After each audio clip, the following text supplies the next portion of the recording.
Like we were mentioning before, one of the most common questions that people have whenever they are questioning Christianity or whenever they are accusing Christianity is, can we really trust the New Testament? Like I mentioned, this is sometimes does not come in the form of a question, but really comes in the form of an accusation. People will say, we can't trust the New Testament because it's been corrupted or it is untrustworthy for some other reason. Now, that's a very serious question or a serious accusation. I think it requires serious thought and hopefully a trustworthy answer. But I think let's start with an even more basic question. What even is the New Testament? So first off, the New Testament is not just one book written by a single person. It's actually a collection of 27 separate books written by multiple authors within the early Christian community of the first century. Just like the Jews had their scripture collection that they called the Law, or the Law and the Psalms and the Prophets, and that we call the Old Testament, we Christians have a scripture collection that we call the New Testament. Okay, so we know what the New Testament is, but we have to answer the question again, is it trustworthy? Is this document, which is thousands of years old and controls the life, the words, the thoughts, the actions, even the destiny of so many billions of people, trustworthy? This document, which has literally changed Western civilization, some people would even say completely formed Western civilization as a whole, is it really something that we can trust? Because the Bible is loved by millions of people in the world, but don't you know, don't you understand, don't you realize that it's full of errors and contradictions? Don't you know that it was handed down by men and not God? Don't you realize that the Bible has changed over time and that it's not the same as it was perhaps back in the day of the early Christians and apostles? These sorts of questions are very, very common in the world today. And it would be helpful if we started with exploring some of these like we've mentioned. Many people compare the New Testament to the game of telephone. Do you remember this game when you were a kid?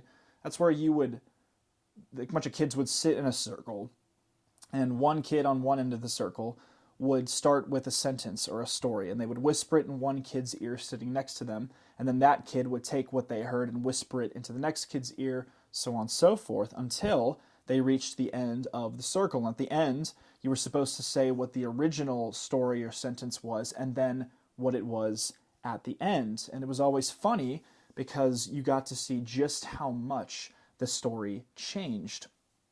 And it kind of showed how unreliable human communication and human memory can often be. And many people say that this is how the New Testament was, that it was passed down by men and therefore it is untrustworthy.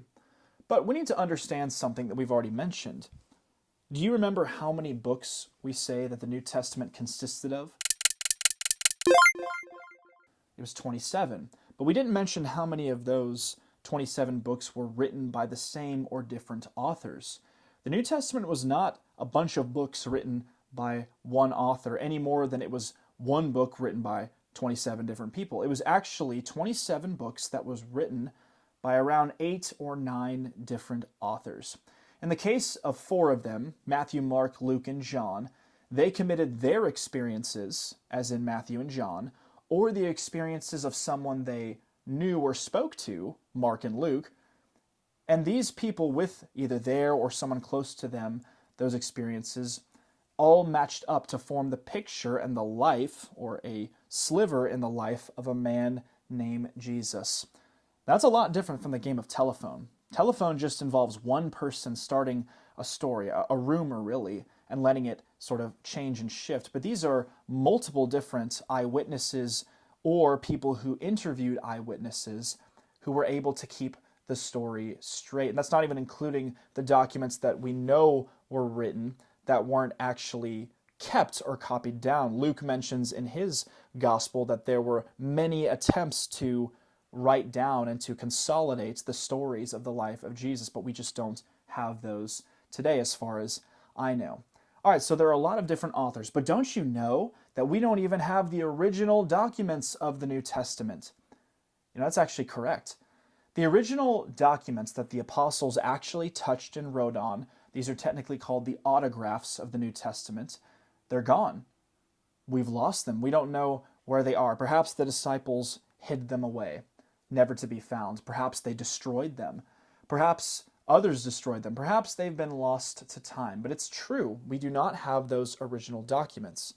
Okay, so that must mean then that the New Testament is gone, right? It's totally lost. Well, no, because we have lots and lots of copies. This is how all ancient documents are kept even to this day. As of now, there are over 5,800 Greek manuscripts of the New Testament that have been discovered. There are also between 10 and 20,000 manuscripts of the New Testament in other languages than Greek, such as Arabic, Syriac, or Coptic. This totals somewhere around 25,000 different manuscripts. In terms of ancient documents, this is by far the greatest number of manuscripts available of any document.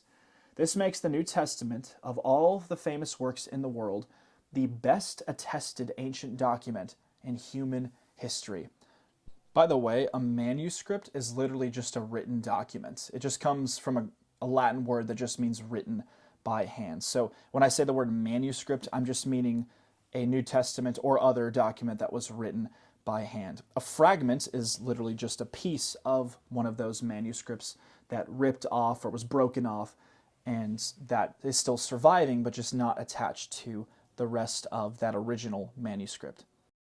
If you want proof that this is the case, then let's compare the New Testament's 25,000 with some other very famous or well-known works and documents and see how their manuscript number compares with the New Testament.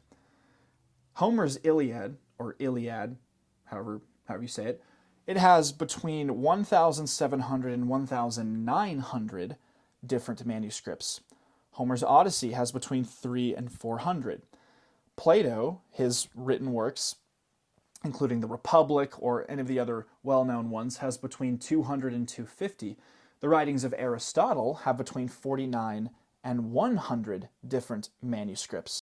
This shows that any of these other documents pale in comparison to the manuscript support that the New Testament has. Again, I want to repeat, this makes the New Testament the single most well-attested historical document in human history.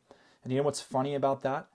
Is that I don't hear anybody calling into question the Iliad or the Odyssey or the Republic or any of these other works as much as they do the New Testament. That just shows the level of influence that the New Testament has on the human race.